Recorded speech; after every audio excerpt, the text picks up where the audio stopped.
Chaitanya. Hare Krishna, Krishna Krishna, Hare Hare, Hare Rama, Rama Rama, Hare Hare. Shri Shri Radha Vrindavan Chandra ki jai. Shri Shri Nitai Gauranga ki jai. Srila Prabhupada ki jai. Nitai Gaur Premanande Hari Bol. Hari Bol, Hari Bol, Hari.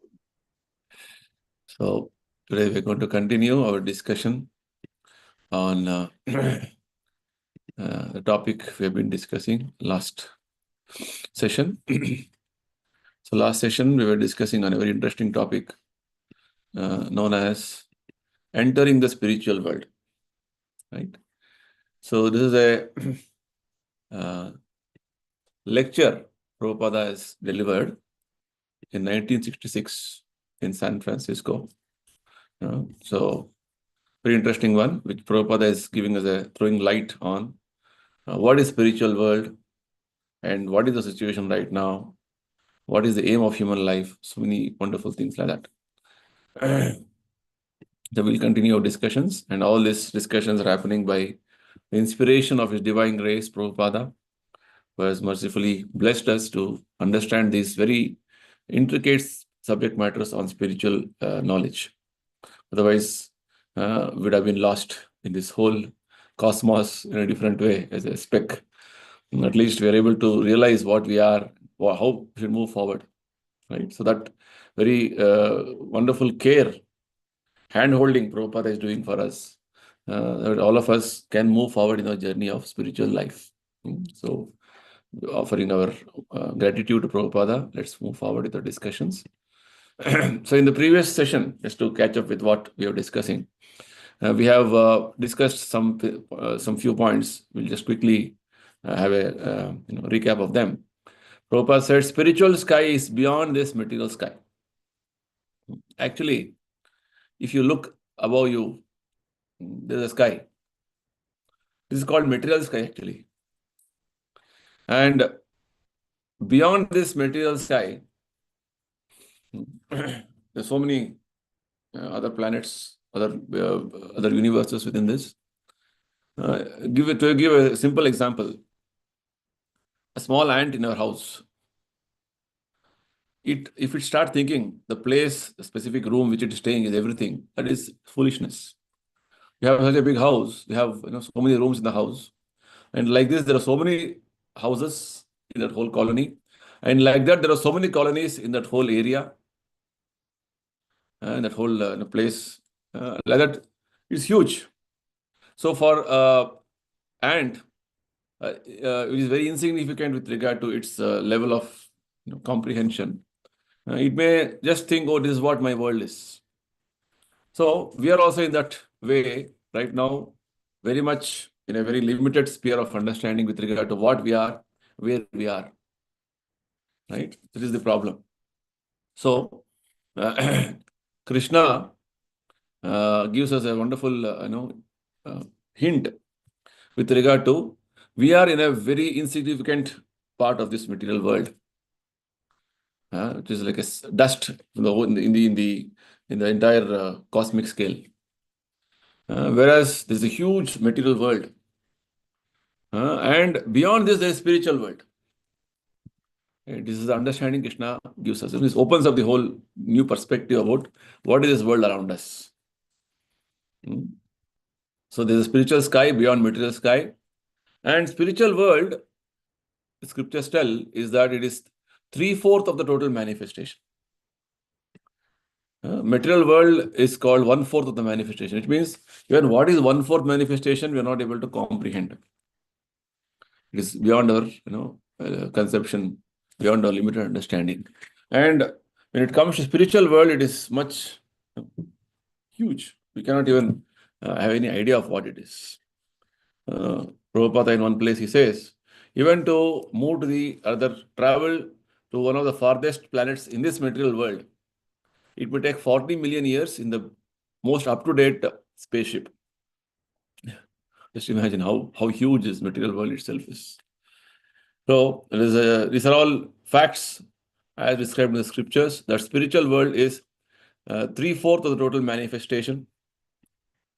It's called Tripada Vibhuti. Material world is called Ekapada Vibhuti. Vibhuti means opulence of Krishna. Right now, we can see in our experience that what we see around us is spirit and matter combined. Example, in our case, we are, our body is matter, but we are a person within this body. Right? We are spirit. This is the teachings of Bhagavad Gita from the very beginning, that Deha, body, is matter, and Dehi, the spirit soul, is having spiritual nature. It's beyond matter. So like this, Prabhupada explains, there are material and spiritual natures also. And the world which we see around us is called material nature, caused by one of the energies of Krishna. Likewise, there is a spiritual nature, Daivi Prakriti, in the spiritual world. All this information which we are just now discussing, that there is a material sky, the material nature, spiritual sky, spiritual nature, we are all spirit and matter. All these very esoteric subject matters is all given in the Bhagavad Gita. Lord Krishna is speaking about these things because we are supposed to know, as spirit souls, we are supposed to know all this understanding. And Bhagavad Gita also reveals, scriptures reveal, by practice of Krishna consciousness or Bhakti Yoga, we can understand God and His kingdom. Otherwise, left to ourselves, we will be in wilderness. We don't know what is what. So further, Prabhupada explained, what is this material world actually in comparison to the spiritual world? Material world is like a cloud in the spiritual sky. It's like now, it is a little cloudy outside, as I can see from the windows. What does a cloud do? Cloud will cover a portion of the sky. Maybe you are just below the cloud, you are stationed. It can only cover a portion of the sky, not the entire sky.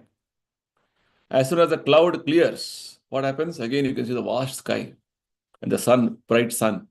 Because the cloud is covering my vision, it may look like as though I cannot see anything. There is no sun.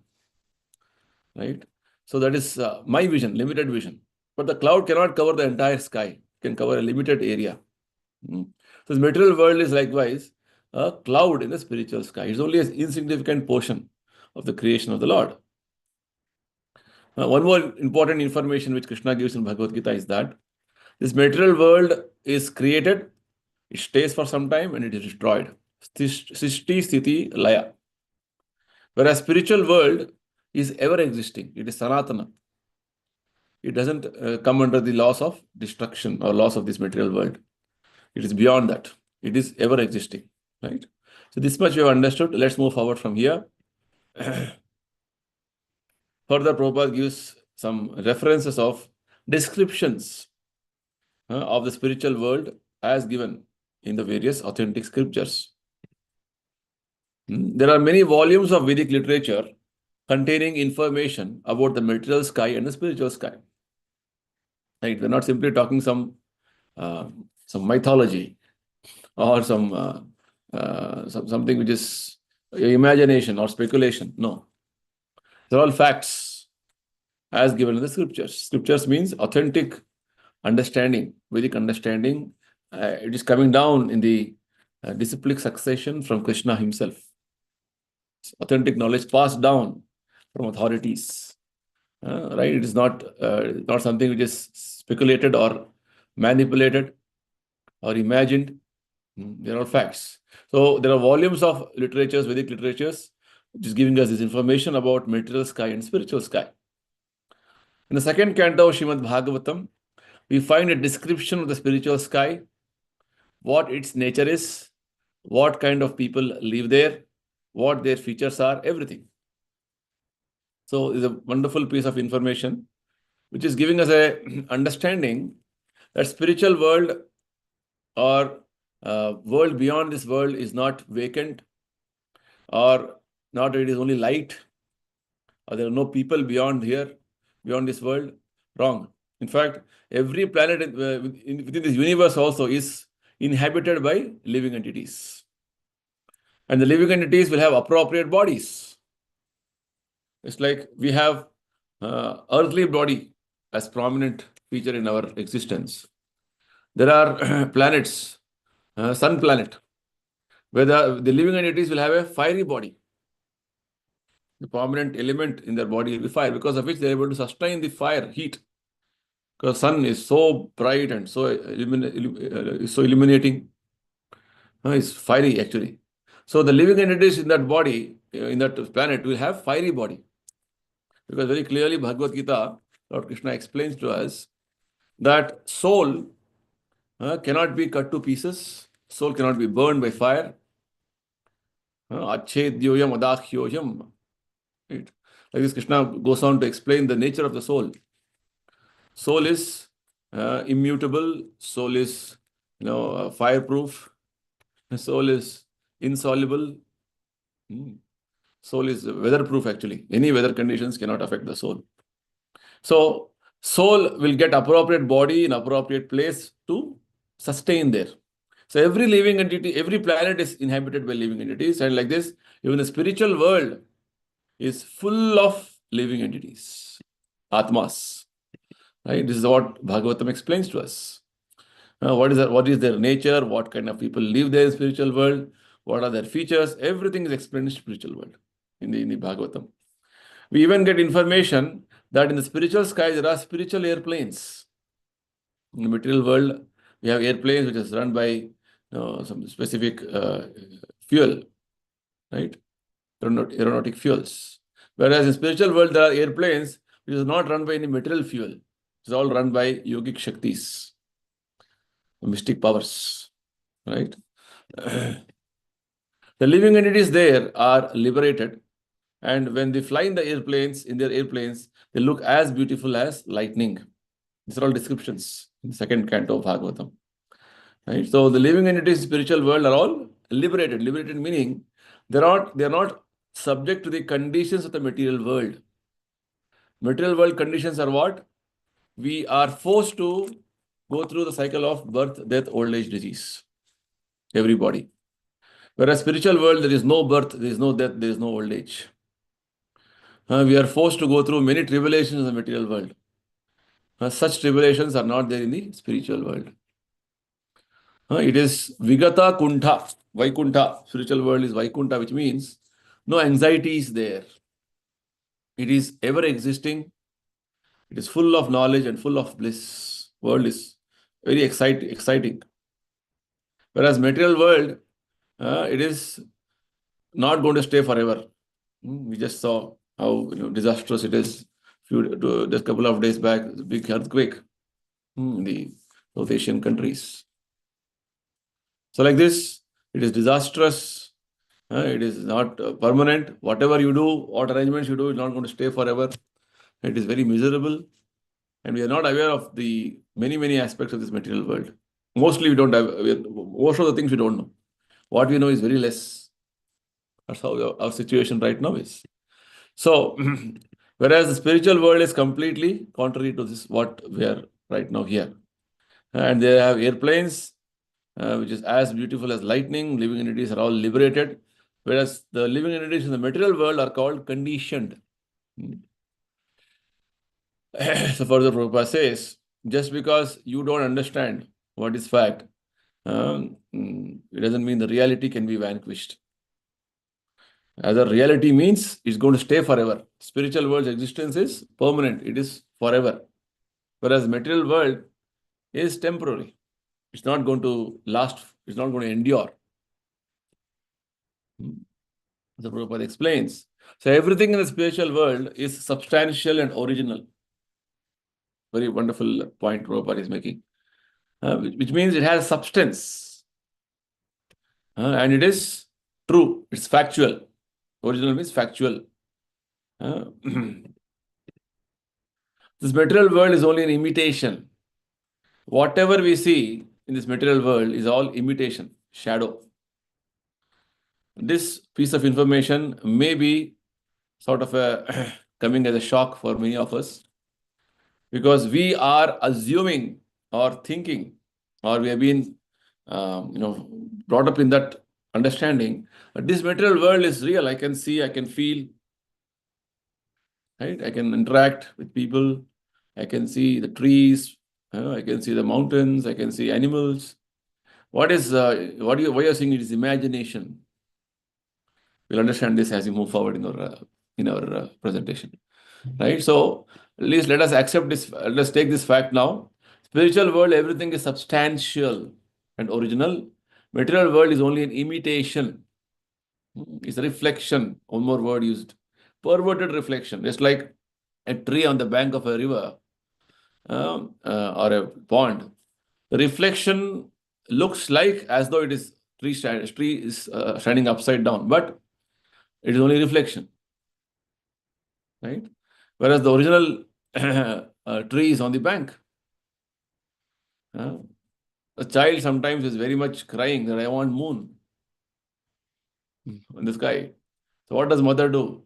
She brings a one vessel with some water, and the moon's reflection falls on the water, and a child thinks, "Oh, I'm carrying moon with me now," but it's only reflection. The original moon is in the sky. So likewise, we understand from scriptures, this material world, whatever we are experiencing or we're seeing around us, is only an imagination. They are not factual. It's an important fact which we'll understand more as we move forward. The wonderful example Prabhupada gives is just like a cinematographic picture in which we see only the shadow of the real thing. Most of us will have experience, at least. So, nowadays people are using mobiles and other gadgets. They're not hardly going to the cinema theaters. At least there was time wherein the theaters were having projectors, a big screen. Even now there are theaters, but it is I think the people going there may be reduced. It is a different matter. But thing is, how does a theater work? The projector is projected on a film is projected on the screen.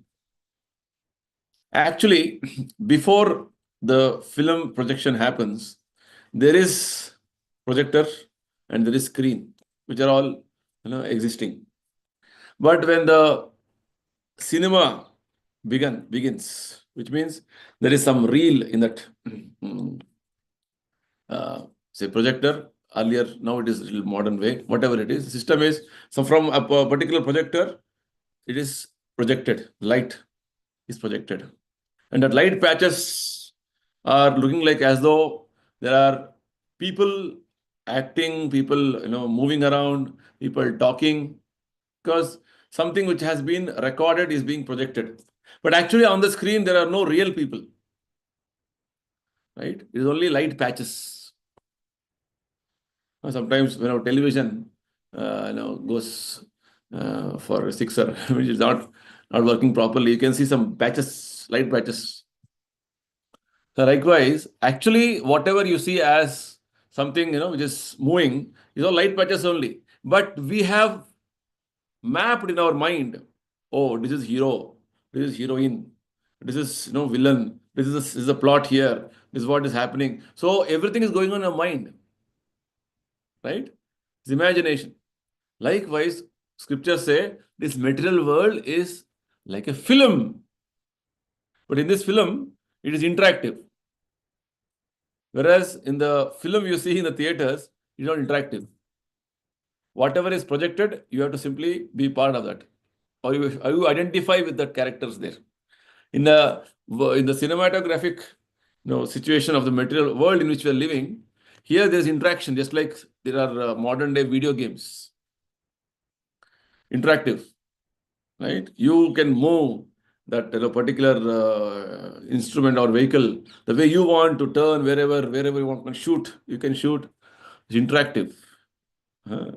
Whereas the static film, in that way, it is not interactive. So it's a very wonderful example. A little contemplate on this. It gives a wonderful idea of what this material world is all about. So it is just like a cinematographic picture in which we see only a shadow of the real thing. Bhagavatam, very beginning, it said, Yatra Trisargo Amrusha. this material world is illusory. So Prabhupada is not making a statement, as a just like one statement. No, Prabhupada is taking from scriptures, saying material world is illusory. We have all seen a pretty mannequin of a girl in a shopkeeper's showcase. Every sane man knows that it is an imitation. Right? Most of us have experienced this.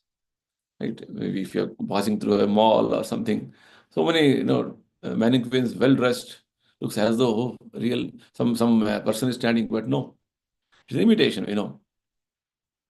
But the so-called beautiful things in the material world are just like the beautiful girl in the shopkeeper's window. Right? It's the reality. It's the fact. Indeed, whatever beautiful thing we see here in this material world is simply an imitation of the real beauty in the spiritual world. So whatever we see in the material world is all an imitation, the reflection of what is the spiritual, which means there is factual existence. Prabhupada began by telling what? Spiritual world, everything is substantial. Original. Substantial means it's having actual substance. It is sat. Whereas material world, it is illusory. It is reflective. It is reflection, not original.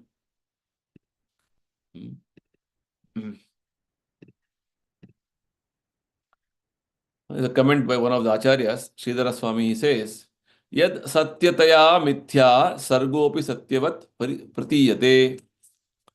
He says, the spiritual world is real and the unreal material manifestation only appears real. Yes, see, wonderful explanation. This is how this material world is designed for us. It's like real gold and imitation gold. Real gold having 24 carats, real gold you have experience. Whereas the imitation gold maybe is only a few microns thick, rather a layer of on a copper metal. You just have a coating, sugar coating, gold coating. What happens? It may look gold, but with little analysis, you can find out that it is not real. It is, but it looks like real. The material world is like that. It is, even though it's unreal, it appears real. That's the problem. So, further Prabhupada explains, something is real only if it will exist eternally. The real meaning of the word real. What does real mean? Sat means which is going to exist eternally. Very important point. Because when you use this word real, you should understand what is real. Real means it is not going to end or vanish. It's going to be there forever. Reality cannot be vanquished. What is fact is a fact. Similarly, real pleasure must be eternal. Right? With the logic. Real means it cannot be vanquished. So similarly, real pleasure also must be eternal. Since material pleasure is temporary, illusory, it is not actual. Those who seek real pleasure doesn't take part in the shadow pleasure. Wonderful statement. It is exactly what Krishna says in Bhagavad Gita. He says that in the material world, we are all using our senses to experience sense pleasure, to indulge in sense pleasure, so that our mind can get a feeling of happiness of sense gratification. Right? So Krishna says in Bhagavad Gita that whatever you experience as sense pleasure is actually interaction of your sense and sense object. And that interaction you are concocting in your mind as a sense pleasure. For example, a person who is addicted to smoking, whenever he is smoking, he thinks this cigarette coming in touch with my mouth, this gives me a wonderful pleasure within. It's all chemicals in the brain. It's all interacting and giving you this sense, this feeling. Right? So, Krishna explains in the Bhagavad Gita that this type of a experience of concocted pleasure which we have in our minds has a beginning and an end, right? Because it is illusory, temporary. We have only concocted this, so it has a beginning and an end. And we always look forward to have more such pleasures. Why? Because as spirit soul, we are entitled for eternal pleasure.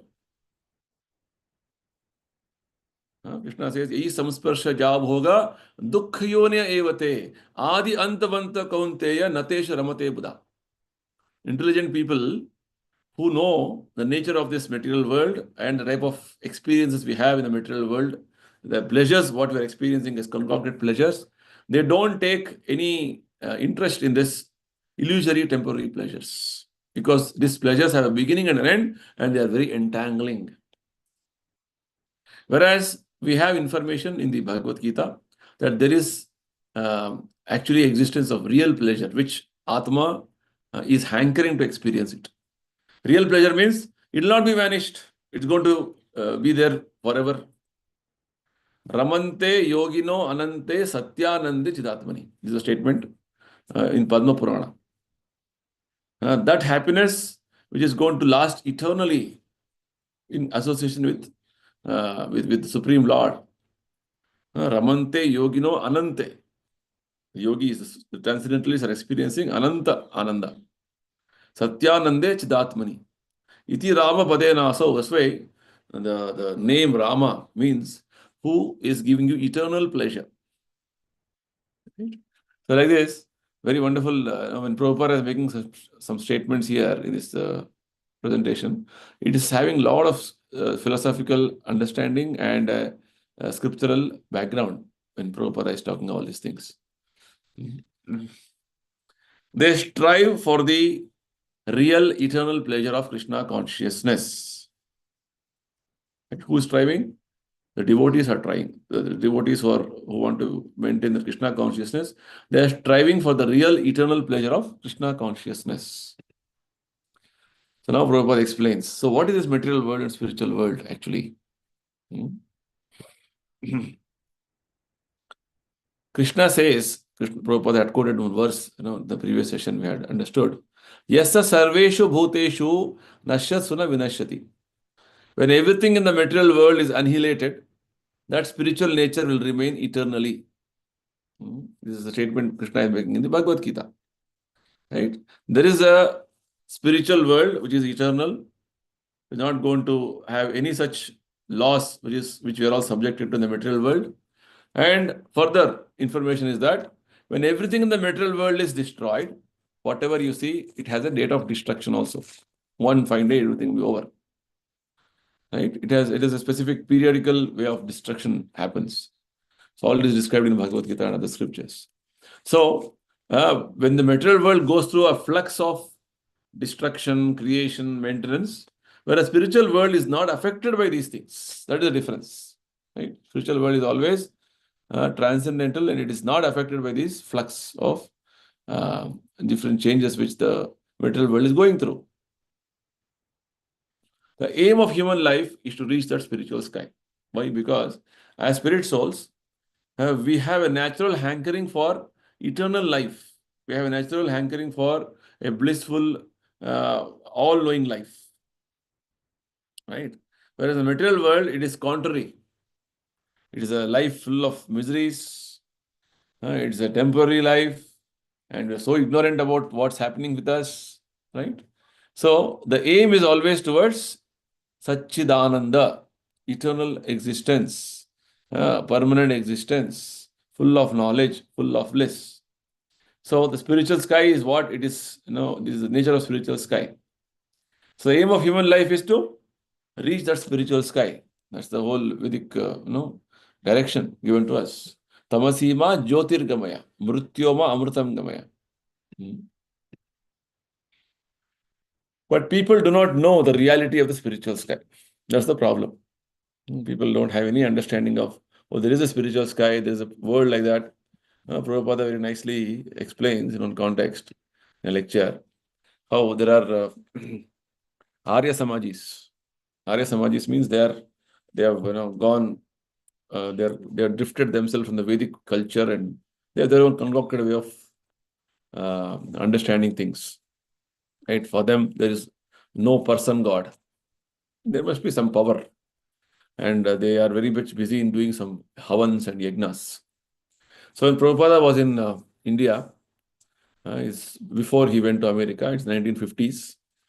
Prabhupada was writing some literatures, small literatures he was publishing.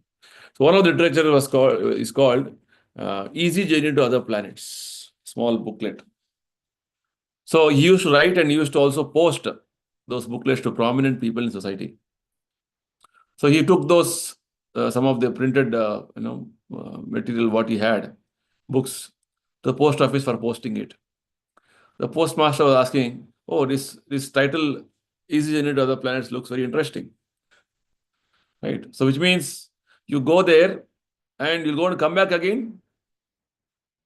So Prabhupada said, that is not the purpose of human life. Purpose of human life is to go to spiritual world and never come back. Right? Just see the way the people think generally is that, anywhere you go, you should come back to material world. This earth. There is a wrong understanding. If you practice the Krishna conscious process properly, the process of bhakti yoga, Krishna assures that once you come to me, you will never come back to this material world. Your situation will be permanently there. So people do not know the reality of the spiritual sky. Yadgatvana nivartante tadhama paramamma. The Bhagavatam also says, Nate vidus svartha gatim hi Vishnu. This Prahlad Maharaj making the statement that people are mostly ignorant, foolish about their spiritual existence. People do not know their self-interest. They do not know that human life is meant for understanding spiritual reality, ourselves for being transferred to that reality. Wonderful. Right? It is not meant for remaining here in the material world. People are not aware of this fact. Totally ignorant about this fact. Right? Human life is meant for understanding. We are all spirit souls. We are hankering for this spiritual, for permanent existence, eternal happiness. But we are not able to get here. Meant to prepare for that and transfer that reality. Right? So it is not that we have to stay here permanently. Even you want to stay, you cannot stay. Because this world is called Dukkhalayam Ashashvatam. It's a temporary world full of miseries. So the whole of Vedic literature instructs us like this. You may have some understanding about the world around you, but what is the authority telling you? What is the factual aspect of this world? You have to understand. So the Vedas say, Tamasima Jyotirgamaha. Don't remain in the darkness, go to the light. This material world is darkness. Right? We are artificially illuminating it with electric lights and fires and so many other things, but its nature is dark. If sun doesn't rise one day, what will happen? Dark. Right? Sometimes in winters we see in North India how sun is risen but covered by clouds, dense clouds. So it looks very gloomy and not so bright day. Right? Likewise, if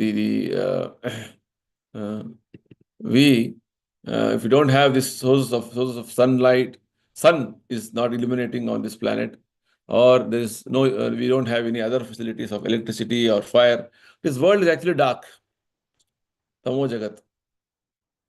The spiritual world, however, is not dark, it is full of light. Why? Because from Krishna's body, the effulgence is coming out. In fact, Krishna's body is blue, right? Shama Varna. And that blue color is being reflected. The light what Krishna's body is emanating is called Brahma Jyoti.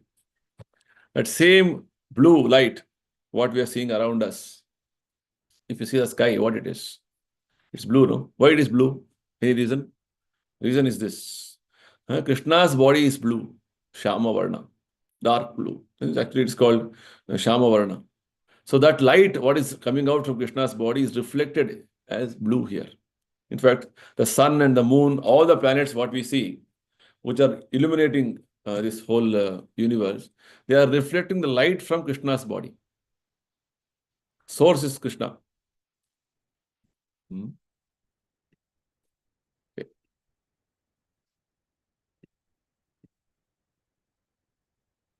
Just as on the sun planet, there is no possibility of darkness.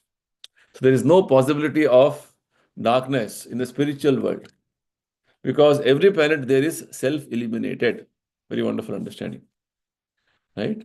The spiritual world, there is no need of sun or moon or electricity. This is a statement in Bhagavad Gita. Krishna says, Nadad bhasyate suryo na shashanko na pavakaha. He says there is no need of Surya, Shashanka means moon, Pavakaha means fire, electricity. Like that, there is no need of any such things in the spiritual world, because it is the planets there are self-illuminating. The material world, we need artificial source of, natural source, sun and moon, but there are artificial sources of electricity. Just like now, power is gone here. I had to depend on this emergency light here. Right? So we are all dependent on so many artificial things in present day context.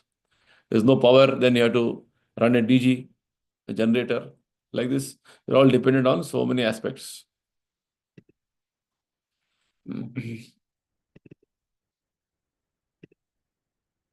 Yeah. So what is the nature of this spiritual world? If it is self-illuminating and it is, it is all the whatever we see in the material world is only reflection of that. What is the nature of the spiritual world? It is clearly stated in the Bhagavad Gita that the supreme destination from which there is no return is the abode of Krishna, the supreme person. These are all statements of Bhagavad Gita, wherein Krishna is telling that spiritual world is the supreme abode, a supreme place of destination for all of us. And once you go there, we will never come back. And how did we come back here? Why are we here now? Because you have done some wrong action for which we are here now. Sooner we rectify our mentality and reinstate ourselves in the spiritual realm, that is good for us. Otherwise, we'll be entangled like this life after life. Nitya Baddha. Right? So Krishna explaining in the Bhagavad Gita, we are in the prison house. So long we're in the material world, we're in the prison house. Prison house means constantly or always painful situation, trouble situation, suffering, always going on in that situation. Nobody wants to be in prison house. Right? So Prabhupada is telling very nicely here that Bhagavad Gita says, as humans, as living entities, our supreme destination is going back to spiritual world, from which there is no return. The Brahma Samhita describes this supreme abode as Ananda Chinmaya Rasa, a place where everything is full of spiritual bliss. Very wonderful, right? So every moment, every step, there is only happiness and happiness. Very exciting, very enlivening. Right? That is how the spiritual world is. Whereas material world, every step there is danger, every step there is anxiety, every step there is difficulty. Right? They're always in constant tension. What will happen? What will happen? Whatever variegatedness is manifest there is all of the quality of spiritual bliss. Nothing there is material. It is one of the important nature of the spiritual world. Everything is of spiritual nature. Spiritual nature means Ananda Chinmaya Rasa. It is Chinmaya Vastu. Filled with happiness, spiritual happiness. Ananda Chinmaya Rasa. Right? This is what that statement made by Brahma says. So, that spiritual variegatedness is the spiritual expansion of the Supreme Godhead Himself. For the manifestation there is totally of the spiritual energy. And this little technical statement, but nevertheless not difficult to understand. Whatever variegatedness means that the varieties, in the material world we see varieties, right? Plants, trees, animals, and so many wonderful manifestations around us. Right? Whereas spiritual world, and we understood that material world, whatever you see is a reflection of spiritual world, which means original variegatedness is in the spiritual world. That reflection we are seeing here. But it is not real, what we see here. Whereas the spiritual world, what exists is real. And that spiritual variegatedness is actually from the Supreme Lord Himself. And from His energy, all the different spiritual manifestations are happening. The difference. Although the Lord is always in His supreme abode, He is nonetheless all-pervading by His material energy. It is an important principle we have to understand.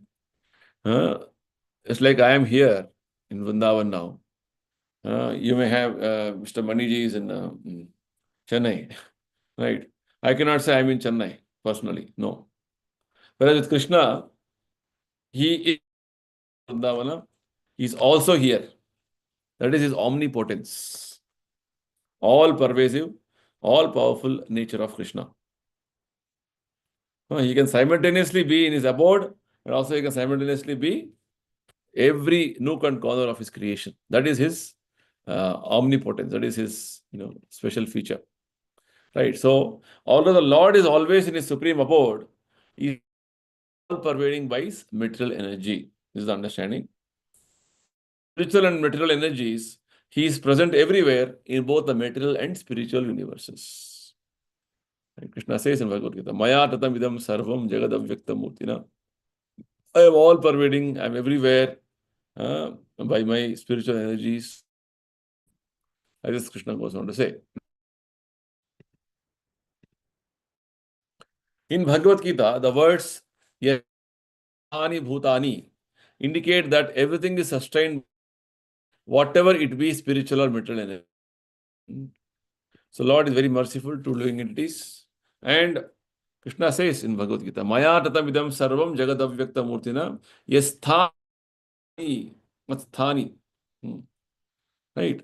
Basically, whatever you see in our experience is all resting on Krishna. That's what Krishna says in Bhagavad Gita. So, not that it is all having independent existence. So, yasyantastha, everything is resting on Krishna. Without Krishna, nothing will be there. There is nothing beyond Krishna. So, if that is everything, spiritual world is the highest goal, how to reach that spiritual world is the next question. Prabhupada nicely answers. It is clearly stated in the Bhagavad Gita that only by bhakti or devotional service one enter into this Vaikuntha spiritual planetary system. Very wonderful point. Very important. So how to go to the spiritual world? The only process is bhakti yoga or devotional service. In all the Vaikunthas, there is only one supreme Godhead, Krishna, who has expanded himself into millions and millions of plenary portions. Again, wonderful Prabhupada is giving us. In the material world, you see, everybody wants to become boss. America wants to dominate everybody. Russia wants to dominate. China wants to dominate. Everybody, there's a competition. Who will dominate? Who? I am such a powerful nation. I have so much of defense arrangement with us. I have a lot of wealth with us. So we are very powerful. We'll dominate on you. In spiritual world, there is no such competition. Everybody knows very clearly that Krishna is the supreme master. The spiritual world has a Krishna-centric life. Whereas the material world, even within a country, right? The people, the South Indians like North Indians. Why? Because they think they are not very fair, or something like that. They have their own concoctions with regard to their life.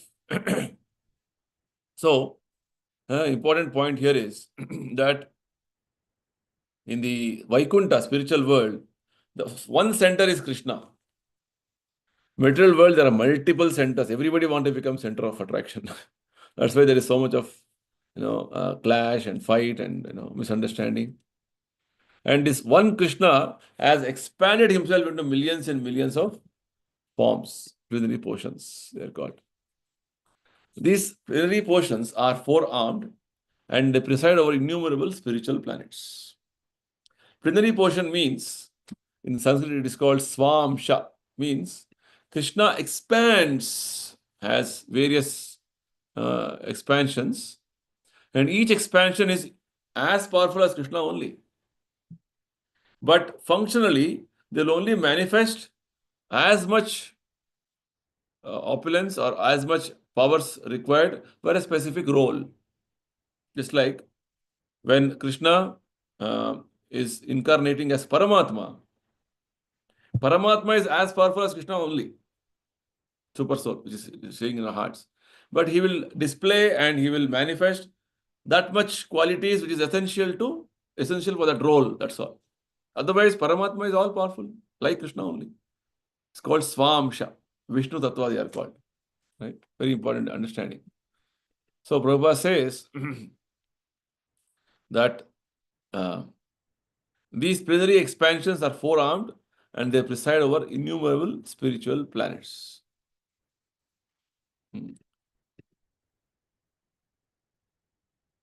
They are known by varieties of names. We are talking about spiritual existence, spiritual nature, spiritual world, how it is. There are so many Vaikuntha planets, and each planet is, having an expansion of Krishna known as Narayana. They are by different names: Purushottama, Trivikrama, Keshava, Madhava, Aniruddha, Rishikesha, Sankarshana, Pradyumna, Sridhara, Vasudeva, Damodara, Indra, Narayana, Damodara, Janardana, Narayana, Vamana, and Padmanabha, so on.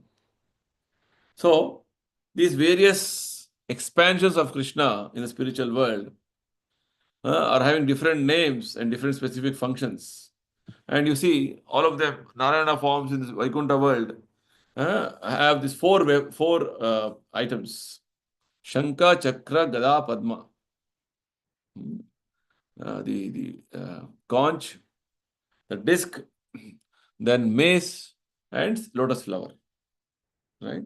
So you can carefully observe this slide, wherein if Lord Krishna's expansion is called Keshava, the configuration of these four symbols, Shanka, Chakra, Gada, Padma, is different. Whereas when it comes to Narayana, it is different. Madhava, it is different. Like this, the different symbols of Krishna, Narayana, are all in a flux. Based on the configuration of the four symbols, a specific name is given to the expansion of Krishna as Narayana. These plenary expansions are like the leaves of a tree. The main trunk of the tree being like Krishna. Krishna has explained this in the Bhagavad Gita also, that he is the seed or the source of all expansions, all sort of whatever manifestations he is doing here. It is the source. It is like a main trunk. So Krishna is that source. Advaitam, Achyutam, Anadim, Anantarupam, Dharma says. The various multifarious incarnations you see, all are originating from Krishna. He is the source. Aham Aditi Sarvana, Aham Aditi Devana, Aham Sarvasya Prabhavo, Krishna says in Bhagavad Gita 10th chapter. I am the source of everything. Krishna, dwelling in Golok Vrindavana, his supreme abode, systematically and flawlessly conducts all affairs of both the universes by the power of his all-pervasiveness. So we just now understood a few slides ago that Krishna is so powerful, so omnipotent. He can simultaneously be in the spiritual world and material world. And further, Prabhupada is telling, he can also systematically and flawlessly conduct all affairs of both the universes. Why? Because Krishna is all-pervasive, and devotees get that power from Krishna. Now, if you are at all interested in reaching this Krishna's supreme abode, then we must practice Bhakti Yoga. This is what Prabhupada is explaining in the previous verse also, that he said, Krishna's all-powerful nature, his all-pervasive nature, is all, given in scriptures, described by Acharyas. So, the process of Bhakti means, you want to go back to spiritual world, means you have to practice devotional service or Bhakti Yoga. The word Bhakti means devotional service. Or in other words, submission to Supreme Lord. Right? If you don't submit to Krishna, you submit to Maya. You will become Maya Das. Krishna clearly says, Purushasya Parapartha Bhaktya Labhyastvananya. Again, Bhagavad Gita statement. The same portion where we are discussing about the spiritual world and how to enter the spiritual world. So the Prabhupada explains the word tu ananyaya here means without any other engagement. Bhaktastu ananyaya. No other diversion or no other sort of a distraction in the material world should take out or take away our attention from our goal of life. What is the goal of life? Krishna explains in Bhagavad Gita. You have to reach his abode, supreme abode. Tad dhama paramam mama. That abode of Krishna, you have to reach back. That is what our original destination is. Anything else you do, it will divert your attention. It will distract your goal. So, very nicely Prabhupada is explaining here that Ananyaya bhakti means without any other engagement, just engage only in bhakti. This is what Prabhupada explained. Bhakti means what? Bhakti means one pointed attention to Krishna only, nothing else. Right? Sorry. Bhakti means devotional service, which means submission to Supreme Lord. No other distraction or diversion in our consciousness. Today's last slide. So to reach the spiritual world of the Lord, we must engage in pure devotional service to Krishna. So how to reach spiritual world? Only by pure devotional service. The further explanation of pure devotional service we'll have in the next session. So we will conclude here. We will complete this whole topic in the next session. One more part we'll have. So we will stop here. Anybody needs to ask, discuss, or take up any points of discussion, any points of recommendation? Hare Krishna. Okay. So Hare no. Krishna, Prabhuji. Yes, Gupta ji, Hare Krishna.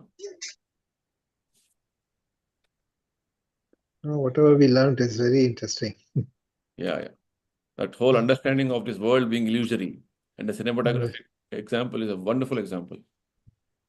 That is little confusing, in fact. Not confusing, a little contemplate on it, you'll get it properly. We have all experienced we're going to a cinema hall or a theater, right? Right. They see on the screen only light patches actually, but we have mapped in our mind that, oh, this is you get into the plot or get into that whole scene as though you are part of the scene. No, that's okay. But say for instance, we can physically touch, feel everything around. So that is what creates confusion. That's the whole thing. That is so Maya is so expertly has so expertly arranged things for us under direction of Krishna. You feel real. You feel as though it is spiritual. That's the problem. So that's the whole thing. That is the big trap. Cinematographic is just to give a it's one dimension. It is. Whereas you have a multi-dimensional activities in our experience here. And we feel and think and you live in an illusion as though everything is real. That's the problem. Anyway, it requires some more contemplation and Contemplation. Yes. it will further give us a clarity on what Prabhupada want to tell us. Basically, Prabhupada is telling very simple information, simple knowledge to us. Material world is illusory, false, temporary. It doesn't, it is not false. Basically, it is temporary. It has no real existence. What we create in the mind as, oh, this is everything for me, it is real. That is illusory. That is false, actually. Material world is existing, but it has a temporary existence. Right? Projector is there, screen is there, but the different things which we create in our mind, false. That is illusory. It has no facts, actually. Likewise, the different things what we create around us as family, society, interaction, all that is like that, the film. Anytime it will all end. And one more film begins. That's the point. Hare Krishna, Prabhuji. Yes, Suvarnaji. Yeah.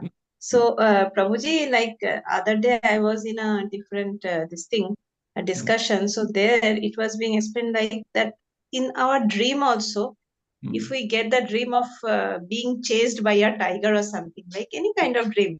So that appears to be so much real to us. But once the dream is gone, we feel so the life is also something like that. Material life is also something like that. That See, we already feel we that are. this is Yeah, yeah. Go yeah. on. Go on. Yeah, that no, Prabhuji. So I mean to just add on to your explanation. Exactly. Good. I felt that this is Very somehow. important. Yeah, very good. Because that's how we already, in our present life also, we are going through these experiences of wakeful state and dreaming state. Yeah. Your body is lying there. You're in a Mhm. different, mental world, dream world, right? Yeah. You, as Yeah. though physically, as you give example of tiger chasing or something, some activity happening, everything is like as though, oh, it's all happening, and you experience also that happiness, distress experience that you're also experiencing. So like that, the awakened state, what you see is also one type of a dream. A dream state is one more big dream. Like that, we are in a we are in a illusion. So, but when you Yeah. awaken to the spiritual reality, that's why when you hear Bhagavad Gita or chant Hare Krishna, is to awaken to spiritual reality. Yeah. Otherwise, we'll be in the material world. We are assuming or we are thinking it is real, but this bubble of illusion can burst anytime. What we're thinking as real is called bubble of reality for in our mind. It'll burst anytime, but actually it's Yeah. illusory bubble. No, And that's a once very it good bursts, example one more that. bubble, will come up. Will be one more bubble like that. Yes, Gupta ji. Yeah, that's a very good example. Hmm. Say we are in the dream, we are Yes. dreaming, and Yeah. when we awake, Hmm. when we are awake, then we realize that it was a dream, not a Hmm. reality. Yeah. Yeah. So likewise, in real life, when we are awake and we feel things around, that means we have to go to another state Exactly. where we will feel this also to be a kind of dream, a kind of a So dream experience. Krishna gives the understanding in the Bhagavad Gita that reality can be experienced here also, provided Right, you follow the process. right, Right?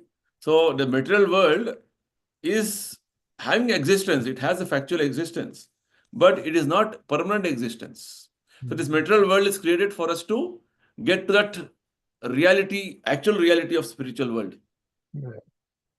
Right? So it is a platform or it is like a jump board for us to jump from here to spiritual world. If you don't use it and you just use it for another further illusory and further temporary life here, then that is our misfortune, misusing. It's like Prabhupada gives a nice example. Should I was telling in one more section. Now, this body is called field of activity, kshetra. Check. And just like a farmer has a piece of land, he's cultivating it. If he can cultivate well, nicely, and then do proper, agriculture on that land, he can get maximum efficient, production can happen in that piece of land. Say, for example, there's one more farmer who is lazy. He has equal size of land what his neighbor has, but he is lazy. He doesn't even go to the field. Mhm. What happens? There's only some weeds will grow, and then it'll all be like uncultivated land. Likewise, the body, what we have got, which Krishna has given through the material nature, is meant to be cultivated for spiritual awakening. Right. Sooner we realize this and cultivate properly, then this very body, this field of activity can become a jumping board for us to go back to spiritual world. That's what Krishna is telling us. And this is the only vehicle. This material body, this human body is the only vehicle wherein you can jump. Other bodies, it is not possible. You have to again go through evolution cycle and come to this body again. That is the risk we are going to take. The sooner we realize this and utilize it properly for the maximum benefit, Durlabham Manusham Janma, that is best for us. That is good for us. Otherwise, we're misusing. Okay. Good discussions. Thank you for contributing. Fine. So let's close here. Thank you, everybody.